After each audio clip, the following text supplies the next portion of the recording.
কেমন আছো বন্ধুরা? আবারও চলে আসলাম একটি নতুন ভিডিও টপিক নিয়ে তোমাদের সামনে। আজকে আমি আলোচনা করব যে সেমিস্টার যে এক্সাম পদ্ধতির যে পাস মার্ক, ঠিক আছে, এক্সামের পাস মার্ক, বা তোমরা এখানে লিখে নিতে পারো, ঠিক আছে, এখানে আমি লিখে দিচ্ছি পাস মার্ক, ঠিক আছে, এই যে পাস মার্ক এবং নম্বর পদ্ধতি ও সাপ্লিমেন্টারি যে এক্সামগুলো হয় সেই এক্সামগুলো কিভাবে হবে, আদৌ কি হবে, সমস্ত কিছুটা তোমাদের সামনে তুলে ধরবো। ভিডিওটি প্রথম থেকে দেখো এবং ভালো লাগলে অবশ্যই লাইক, কমেন্ট এবং আমার বেঙ্গল কোচিং 09 চ্যানেলটিকে অবশ্যই সাবস্ক্রাইব করে পাশে থাকা বেল নোটিফিকেশনটি অল করে রাখতে কিন্তু একদমই ভুলবে না। আর যারা ফেসবুক থেকে দেখছো তারা অবশ্যই বেশি বেশি করে কমেন্ট করো আর ভিডিওটি ফেসবুকে শেয়ার করে দিও। তো দেখো, আজকে যে নাম্বার প্যাটার্ন, অর্থাৎ তোমরা জানো যে এবছর কিন্তু তোমাদের কি হয়েছে না, এবছর সেমিস্টার পদ্ধতিতে কিন্তু এক্সামটা হবে। তো এক্সামের প্রথমে আমাকে জানতে হবে পাস মার্ক কেমন, ঠিক আছে, এবং কিভাবে পরীক্ষাটা হবে। তো আমি দেখো তোমাদের যদি সাবজেক্ট কম্বিনেশনটা দেখি আমি এই মুহূর্তে, তো সেক্ষেত্রে সাবজেক্ট কম্বিনেশনের দুটো পার্ট থাকে। একটা হচ্ছে দেখো যে সেমিস্টার মানে সাবজেক্টের ক্ষেত্রে দেখো, হ্যাঁ, ধরো আমি সেমিস্টার অন করে দিলাম এখানে। তো এখানে যে সাবজেক্টগুলো থাকে সেই সাবজেক্টগুলো হচ্ছে কিন্তু তিনটি ভাগে পার্টে কিন্তু ভাগ রয়েছে। তো প্রথম যে পার্টটা রয়েছে, হ্যাঁ, প্রথম যে পার্টটা রয়েছে সেটা হচ্ছে সেমিস্টার ওয়ান, ঠিক আছে, সেমিস্টার সেম ওয়ান। তারপর রয়েছে সেমিস্টার টু, ঠিক আছে, সেমিস্টার টু, সেমিস্টার টু, এবং তারপর রয়েছে প্রজেক্ট বা প্র্যাকটিক্যাল, ঠিক আছে, প্রজেক্ট বাই প্র্যাকটিক্যাল।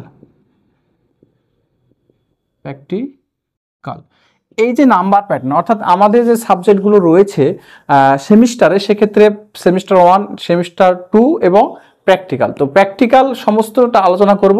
তো সেমিস্টার ওয়ানে যদি তোমার থিওরি বেস সাবজেক্ট হয়, আমি এখানে লিখে দিচ্ছি টিএইচ মানে এখানে কি হচ্ছে, থিওরি বেস সাবজেক্টে তোমার 40 মার্ক হবে।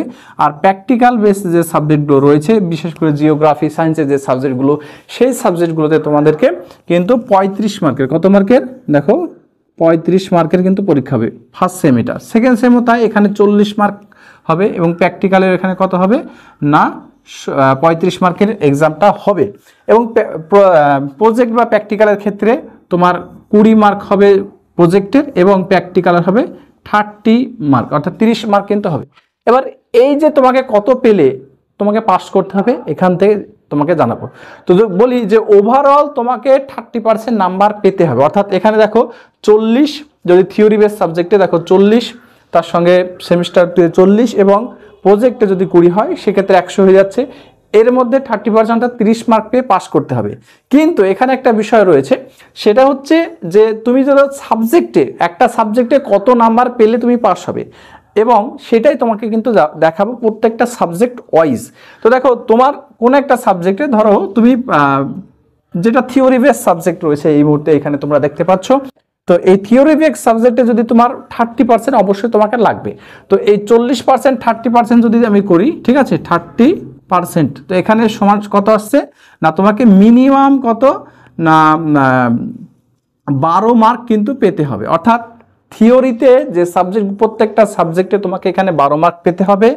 আর এইখানে যদি প্র্যাকটিক্যাল বেস সাবজেক্টগুলো রয়েছে, বিশেষ করে জিওগ্রাফি বা সায়েন্সের যে সাবজেক্টগুলো রয়েছে, সেই সাবজেক্টে তোমাকে এখানে পেতে হবে না তোমার 10 পয়েন্ট, ঠিক আছে, অর্থাৎ 10.5, বা তুমি ধরে নিতে পারো এটা 11 মার্ক, ঠিক আছে, এটা কত মার্ক না 11 মার্ক তোমাকে পেতে হবে। কিন্তু আর সেমিস্টার টু এ সেম একইভাবে তোমাকে কত পেতে হবে না, এখানেও সেম তোমাকে 12 পেতে হবে, আর এখানেও কত মানে 11 ধরে নাও, 10.5 বা 11 ধরে নাও।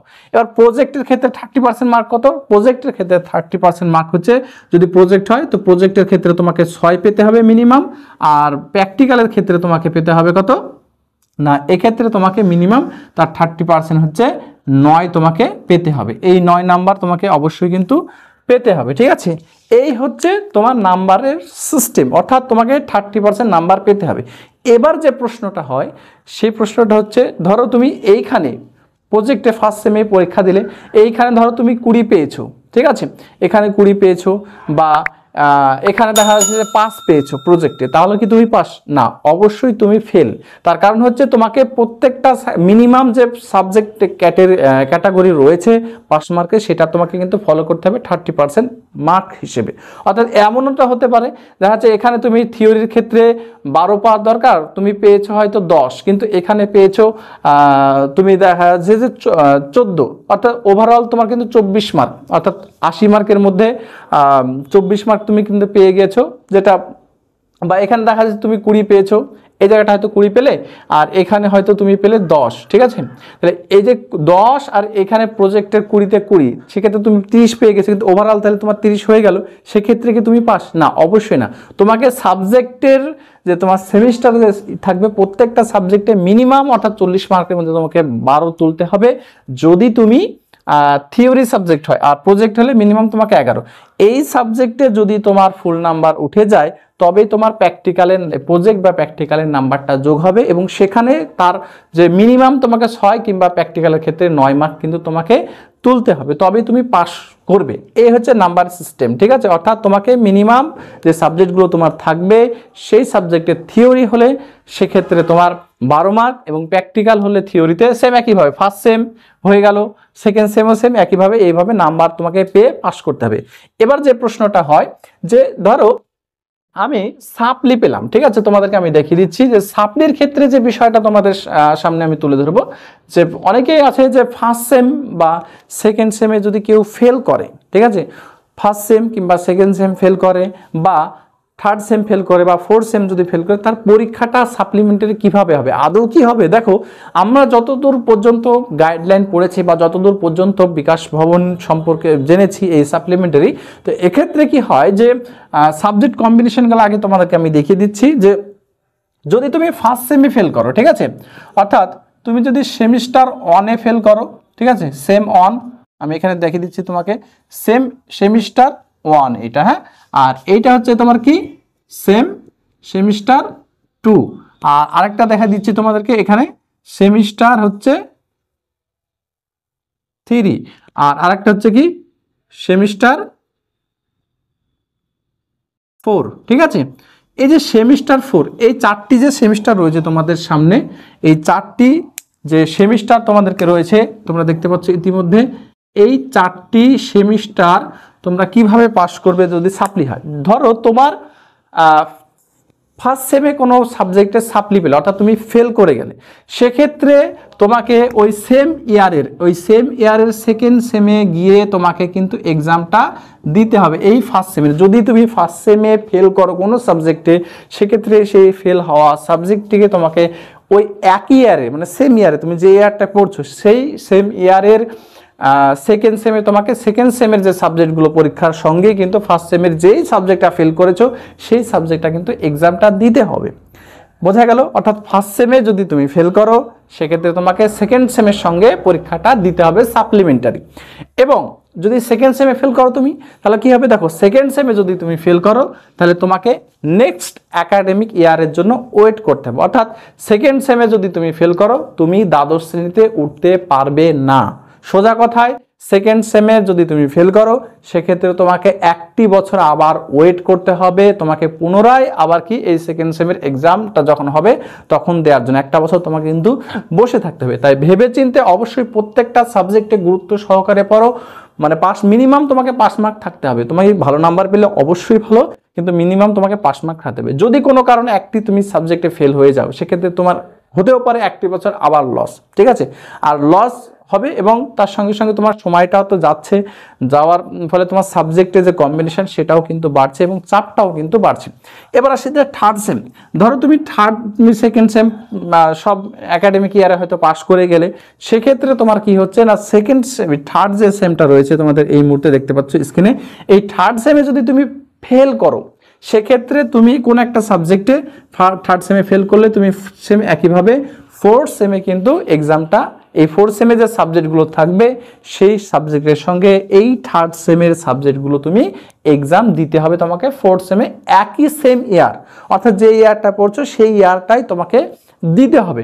কিন্তু যদি তুমি 4th সেমে ফেল করো, অর্থাৎ 4th সেমে কোনো একটা সাবজেক্টে ফেল করলে, সেক্ষেত্রে তোমার কি হবে না, এই যে 4th সেমে যে সাবজেক্টগুলো রয়েছে সেই সাবজেক্টগুলোর জন্য তোমাকে আবার পুনরায় নেক্সট একাডেমিক ইয়ার যখন 4th সেমের পরীক্ষা হবে, অর্থাৎ পরের বছর যখন 4th সেমের পরীক্ষা হবে, তখন তুমি দিতে পারবে। অর্থাৎ 4th সেমে যদি, অর্থাৎ ক্লাস 12-এ যদি 4th সেমে তুমি ফেল করো, সেক্ষেত্রে তোমার সাপ্লির ব্যবস্থার জন্য পরের বছর যেভাবে হয় পরীক্ষা, সেভাবে পুনরায় দিতে হবে। এবার যে পাস ফেলের যে বিষয়টা, আচ্ছা কটা সাবজেক্ট ফেল করলে তুমি পাস করবে, কটা সাবজেক্ট তোমাকে মিনিমাম পাস করতে হবে, সেই বিষয়টা এবার তোমাদের সামনে আমি তুলে ধরবো। তো দেখো, যে বিষয়টা তোমাদেরকে আমি তুলে ধরবো সেটা হচ্ছে, ধরো কারো 5টা সাবজেক্ট আছে, কারো 6টা সাবজেক্ট রয়েছে। ধরো আমি একটা সাবজেক্ট কম্বিনেশন দিলাম, ধরো এখানে কেউ বাংলা নিয়েছে, ঠিক আছে, বাংলা, তারপরে ইংরেজি, ঠিক আছে, ইংরেজি, বাংলা, ইংরেজি, কেউ হয়তো নিল ভূগোল, ঠিক আছে, আমি 5টা সাবজেক্ট, ভূগোল, কেউ নিয়েছে ইতিহাস, ঠিক আছে, ইতিহাস, তারপরে নিয়েছে ধরো রাষ্ট্রবিজ্ঞান, ঠিক আছে। এই যে রাষ্ট্রবিজ্ঞান নিয়েছে, তো এখানে কটা হলো, 1 2 3 4 5টা, আরেকটা সাবজেক্ট দিয়ে দিচ্ছি, ধরো কেউ নিয়েছে এডুকেশন, ঠিক আছে, এডুকেশন। তাহলে এই যে এডুকেশন 6টি সাবজেক্ট রয়েছে, 5টি সাবজেক্টের ক্ষেত্রে বলবো, এক্ষেত্রে তোমাকে কিভাবে পাস করতে হবে। দেখো, বাংলা আর ইংরেজি যে সাবজেক্টটা রয়েছে সেই সাবজেক্টটা কিন্তু কম্পালসারি। এই দুটো সাবজেক্টে তোমাকে, যারা 6টা সাবজেক্ট নিয়েছো ক্লাস 11-এ, তাদের ক্ষেত্রে বলছি যে যারা 6টা সাবজেক্ট নিয়েছো 4th সাবজেক্ট সহ, তো তাদের ক্ষেত্রে বাংলা এবং ইংরেজি বাধ্যতামূলক পাস করতে হবেই হবে, ঠিক আছে, বাধ্যতামূলক পাস করতে হবে। মানে এই সাবজেক্টের যে কোনো যদি তুমি একটা ফেল করো তাহলে তুমি ফেল, ঠিক আছে। মোট কথা হচ্ছে এই দুটো সাবজেক্টের মধ্যে তোমাকে ফেল করতে হবে। তারপরে আর যে এই যে 4টি সাবজেক্ট রয়েছে, ভূগোল, ইতিহাস, রাষ্ট্রবিজ্ঞান, এডুকেশন, তোমার ক্ষেত্রে তোমার সাবজেক্ট কম্বিনেশনটা অন্য সাবজেক্ট হতে পারে। সেক্ষেত্রে তোমাকে কি করতে হবে, এই 4টে সাবজেক্টের মধ্যে যে কোনো 3টি পাস করলে তুমি বেস্ট 5, অর্থাৎ এখানকার দুটো এবং এখানকার যে কোনো 3টি সাবজেক্ট পাস করলে তুমি কিন্তু পাস হয়ে যাবে। যদি দেখা যাচ্ছে যে এখানে তুমি 2টো পাস করলে, এখানে 2টো পাস করলে, তবে কি তুমি পাস না, তোমাকে মিনিমাম পাস, মানে 5টি সাবজেক্ট, কয়টি সাবজেক্ট, 5টি সাবজেক্টে তোমাকে কিন্তু কি করতে হবে, পাস করতে হবে। 5টি সাবজেক্টে তোমাকে পাস করতে হবে, তবেই তুমি কিন্তু পাস। এবার যাদের 4টি সাবজেক্ট রয়েছে, ঠিক আছে, 4টি সাবজেক্ট রয়েছে, তারা সেক্ষেত্রে কি করবে, দেখো যাদের 5টি সাবজেক্ট রয়েছে তাদেরকে এই দুটো তো পাস করতে হবে, তার সঙ্গে সঙ্গে এই দুটো বাধ্যতামূলক। তাই যাদের 6টা সাবজেক্ট নিয়েছো তাদের ক্ষেত্রে একটা সুবিধা, যদি তুমি বাংলা এবং ইংরেজি বাদে অন্য কোনো যদি সাবজেক্ট তুমি ফেল করো, বাংলা ইংরেজি তোমাকে পাস করতে হবে, অন্য যে কোনো 4টির মধ্যে একটা ফেল করলে তোমার সমস্যা হবে না। কিন্তু যাদের 5টি সাবজেক্ট নিয়েছো, তোমাদের 5টি সাবজেক্টে পাস করতে হবে। যদি তোমরা 5টি সাবজেক্টের মধ্যে যে কোনো একটাতে ফেল করো, সেক্ষেত্রে তোমাদেরকে আবার সাপ্লি এক্সামটা দিতে হবে। তো আজকের ছিল এই আলোচনা। যদি এরপরেও তোমাদের যদি ভিডিওটি কোনো প্রশ্ন থাকে ভিডিও এই সম্পর্কে, তবে অবশ্যই কমেন্ট বক্সে কমেন্ট করো, তার যথাযথ ভিডিও আনার চেষ্টা করব। তো এখানেই ভিডিওটি শেষ করছো। সকলে ভালো থাকো, সুস্থ থাকো। ধন্যবাদ সকলকে পুরো ভিডিওটি দেখার জন্য।